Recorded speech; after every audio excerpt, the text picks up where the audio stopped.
इस press conference को cover करने के लिए। सबसे पहले मैं आपके माध्यम से आपके कुछ साथियों पे ऑल इंडिया कांग्रेस कमेटी के कार्यालय में जो दिल्ली पुलिस ने दुर्व्यवहार किया उसका खंडन करता हूं, क्योंकि हम इस बात को मानते हैं कि इस देश के लोकतंत्र को मजबूत बनाने में मीडिया का बहुत अहम रोल है। इसमें भी कोई दोहराई नहीं है कि कुछ मीडिया हाउसेस जो हैं, हम दो और हमारे दो की सरकार के साथ मिलकर दिन रात प्रोपागेंडा करने में व्यस्त हैं, परंतु उसके अलावा हम फिर भी इस चीज को लगातार कहते आए हैं कि इस देश में मीडिया की मजबूती जो है इस देश के लोकतंत्र की मजबूती। उसके अलावा सबसे अहम बात, जिस मुद्दे को लेकर भारतीय राष्ट्रीय कांग्रेस और भारतीय युवा कांग्रेस का नेतृत्व लगातार पिछले कई दिनों से आवाज उठाता आ रहा है, वो इस देश में एक अहम मुद्दा है जो मोदी सरकार ने युवाओं के साथ, बेरोजगार युवाओं के साथ खिलवाड़ करते हुए, सेना की गरिमा पर आंच लाते हुए, सेना के शौर्य पर आंच लाते हुए एक स्कीम जिसका नाम अग्निपथ स्कीम है उसको लॉन्च किया। इस स्कीम के लिए लगातार देश का युवा आक्रोशित है और सड़कों पर है। दुर्भाग्यपूर्ण इस देश में यह है कि ये सरकार जो भी स्कीम ला रही है, जिसके भी लिए ला रही है, उसको ये कहा जाता है कि उनको समझ में नहीं आता है। इस सरकार ने गब्बर सिंह टैक्स लाया, जीएसटी। जब व्यापारियों ने विरोध किया तो कहा व्यापारियों को जीएसटी समझ नहीं आ रहा है। किसानों के लिए किसान बिल लाया, अडानी और अंबानी के कहने पे। जब किसानों ने विरोध किया तो कहा किसानों को समझ नहीं आ रहा है। भूमि ग्रहण बिल लाया तो कहा देश के लोगों को समझ नहीं आ रहा है। और अब बेरोजगार युवाओं के साथ जब मजाक किया अग्निपथ स्कीम के नाम पे, जब बेरोजगार युवा सड़कों पर है, तो आज कहा जा रहा है कि देश के बेरोजगार युवा को ये स्कीम समझ नहीं आ रही है। मोदी जी की स्कीमें इस देश में केवल दो लोगों को समझ आ रही हैं, या अडानी को या अंबानी को। उसके अलावा देश के युवाओं को, देश के किसी भी नागरिक को इनकी स्कीमें समझ नहीं आती। इस स्कीम पर आपके माध्यम से देश के युवाओं की आवाज बनते हुए कुछ सवाल देश की सरकार से करना चाहते हैं। पहली बात तो ये कि इस देश की सेना में पिछले कई सालों से नौकरियों को रोक के रखा गया था। पहले कोविड रहा या उसके बाद भी इस सरकार के पास देश को देने के लिए कभी बजट होता नहीं है।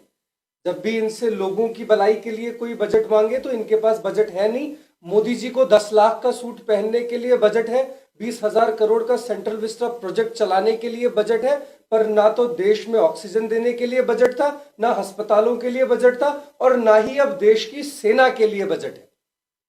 2,55,000 नौकरियां भारतीय सेना में खाली हैं, जिसकी पूर्ति के लिए भारत सरकार के पास कोई स्कीम नहीं है। और अब अग्निपथ स्कीम के नाम पर बेरोजगार युवाओं के साथ मजाक करके स्कीम को ये जो वहां पर खाली नौकरियां हैं उनको भरने का प्रयास किया जा रहा है। क्या इस स्कीम का केवल और केवल उद्देश्य प्रतिवर्ष जो रिक्रूटमेंट भारतीय सेना में होती थी उसमें 10 से 15% कमी करना है? भारतीय सेना का बजट कम करके देश के प्रधानमंत्री जी अपने लिए हजारों करोड़ का विमान खरीदना चाहते हैं। देश की सेना का बजट कम करके माननीय प्रधानमंत्री जी और गृह मंत्री जी अपने ऐशो आराम का सामान खरीदना चाहते हैं। भारतीय सेना में डिसिप्लिन, अनुशासन, गरिमा जो थी, उसमें एक बहुत इंपॉर्टेंट चीज, एक यूनिट हुआ करता था। उस यूनिट के साथ प्रत्येक सैनिक केवल नाम के लिए नहीं बल्कि दिल से इमोशनली जुड़ा होता था। सो इस तरह की ट्रेडिशनल और हिस्टोरिक चीजों को खत्म करके भारत सरकार किसके लिए और किसके इशारे पे काम कर रही है, ये भारत सरकार को जवाब देना होगा। ऐसे समय में जब दोनों पड़ोसी देशों के साथ हमारे बॉर्डर्स एक्टिव है, क्या ऐसे समय में इस तरह की स्कीम लाना किसी भी तरह की अक्लमंदी है?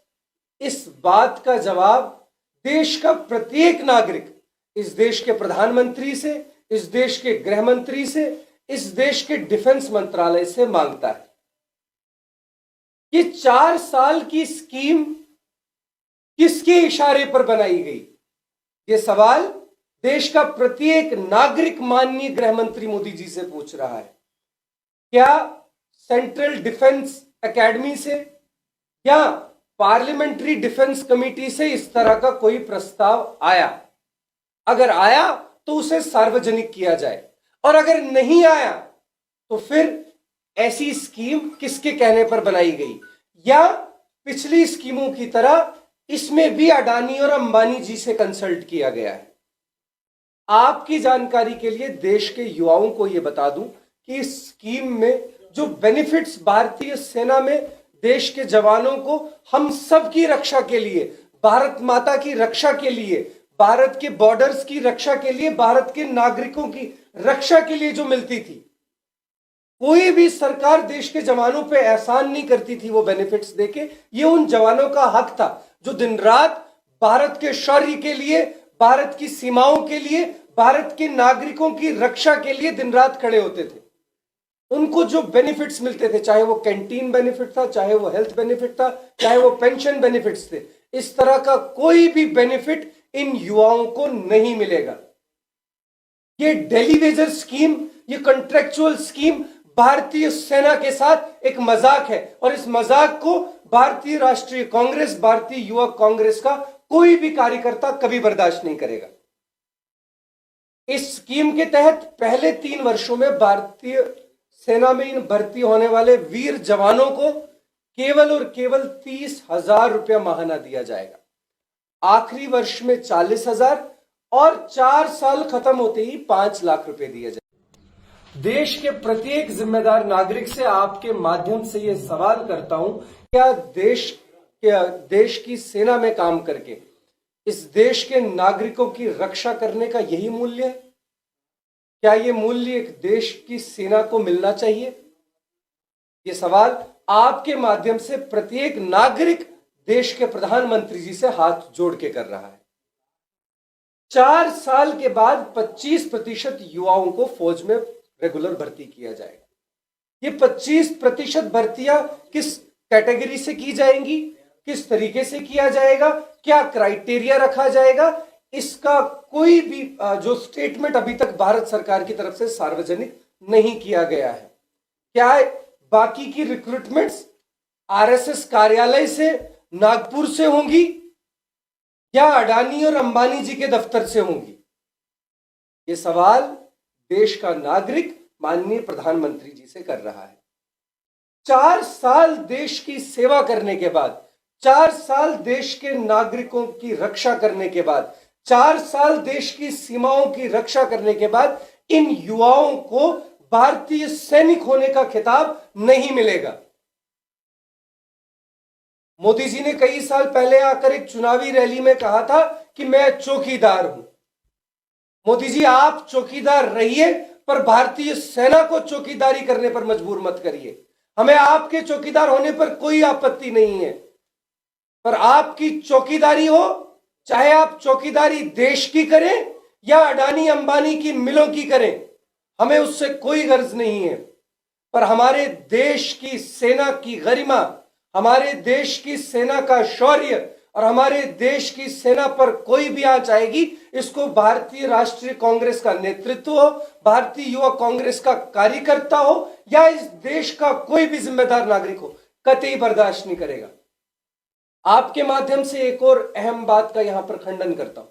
भारतीय जनता पार्टी, जिसका असल नाम भारतीय जुमला पार्टी है, भारतीय जनता पार्टी के कुछ नेताओं ने इन वीर जवानों को अपमानित करते हुए एक ऐसा स्टेटमेंट दिया कि 4 सालों के बाद इन बहादुर जवानों को भारतीय जनता पार्टी कार्यालय के बाहर चौकीदार रखा जाएगा। इस तरह के स्टेटमेंट्स देके भारत के इन जो बेरोजगार युवा हैं, इनके साथ मजाक उड़ाना भारतीय जनता पार्टी के नेता बंद करें। और भारत की जनता होशियार जनता है, अक्लमंद जनता है, ये जान चुकी है इनके ढकोसलों को। आने वाले चुनाव में भारत की ये होशियार जनता इनको जोर तोड़ और मुंह तोड़ जवाब देकर इस देश की सत्ता से बाहर उखाड़ फेंकेगी। जी देखिए, भारतीय सेना के किसी भी चीज पर कोई भी शख्स कभी कोई सवाल नहीं उठा सकता है, और यदि वो ये बात करते हैं तो उनको शर्म आनी चाहिए कि उनका शीर्ष नेतृत्व ये फैसला कर रहा है कि अब भारतीय सेना को भी कॉन्ट्रेक्चुअल बेस पर कर दिया जाए।